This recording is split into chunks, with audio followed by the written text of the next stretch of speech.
విషయంలో ప్రభుత్వ ధిక్కార ధోరణి ప్రదర్శిస్తోందని పిటిషనర్ హర్షవర్ధన్ ఆరోపించారు. నేషనల్ గ్రీన్ ట్రిబ్యునల్ ఉత్తర్వులను కాలరాస్తూ ప్రభుత్వం పనులు కొనసాగిస్తోందని విమర్శించారు.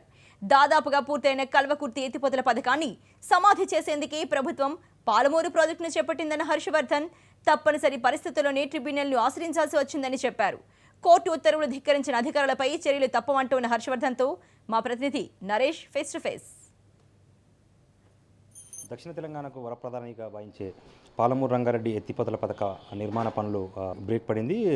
గ్రీన్ ట్రిబ్యునల్, నేషనల్ గ్రీన్ ట్రిబ్యునల్కి సంబంధించి ఈ పర్యావరణ అనుమతులు కానీ లేకపోతే అటవీ శాఖ అనుమతులు కానీ ఈ ప్రాజెక్టు లేవని చెప్పి కూడా నేషనల్ గ్రీన్ ట్రిబ్యునల్ పనులను స్టాల్ కూడా చేసిన పరిస్థితి కనిపిస్తుంది. సో ఈ నేపథ్యంలో యాక్చువల్గా ఈ గ్రీన్ ట్రిబ్యునల్లో పిటిషన్ వేసిన వ్యక్తి హర్షవర్ధన్ గారు మనతో పాటుగా ఉన్నారు. వారిని అడిగి తెలుసుకునే ప్రయత్నం చేద్దాం. అంటే ఎందుకు ఈ ప్రాజెక్టు అనుమతులు లేవు అని చెప్తా ఉన్నారు, అసలు కారణాలు ఏంటి, అసలు ఎందుకు ఈ పిటిషన్ వేయాల్సి వచ్చింది? సార్, ఎందుకు మీరు పిటిషన్ వేశారు? టీఆర్ఎస్ ప్రభుత్వం చట్టాల తుంగలో దొక్కి అడ్డగోలిగా వాళ్ళ ప్రయోజనాల కోసం, వాళ్ళ స్వార్థ ప్రయోజనాల కోసం ఏదైతే అనుమతులు లేకుండా ప్రాజెక్టు నిర్మాణం చేపట్టిందో దాన్ని మొదటి నుంచి మేము వ్యతిరేకిస్తూ వస్తూ ఉన్నాం. ఏదైతే అటవీ ప్రాంతాన్ని, పర్యావరణాన్ని విధ్వంసం చేస్తూ అక్కడ 90% పనులు పూర్తయినటువంటి కల్వకుర్తి లిఫ్ట్ ఇరిగేషన్ కూడా ధ్వంసం, అంటే ఈ ప్రాజెక్టు వల్ల కల్వకుర్తి లిఫ్ట్ ఇరిగేషన్ భవిష్యత్తు కూడా నిర్వీర్యమయ్యే పరిస్థితి ఉంది. వీళ్ళు చేస్తున్నటువంటి అడ్డగోలి డిజైన్లపై కూడా మేము ప్రభుత్వం దృష్టికి తీసుకుపోయినా వాళ్ళు కనీసం మా విజ్ఞప్తిని కానీ మా ప్రాంత ప్రజల మనోభావాలను కానీ గుర్తించి వాళ్ళు చేస్తున్న తప్పులను కూడా వాళ్ళు చేస్తున్నదే కరెక్ట్ అనే విధంగా భావించి వాళ్ళు ప్రాజెక్టు నిర్మాణం చేపట్టింది.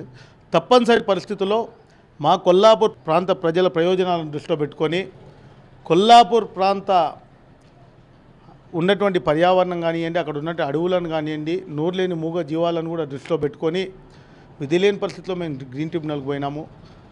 మా ముఖ్యమైన ఉద్దేశము, ప్రభుత్వము ఇంత పెద్ద ప్రాజెక్టు నిర్మాణం చేపట్టినప్పుడు అంత అడ్డగోలుగా ఎలాంటి అనుమతులు లేకుండా ఎందుకు ప్రాజెక్టు నిర్మాణం చేపట్టడం జరిగింది?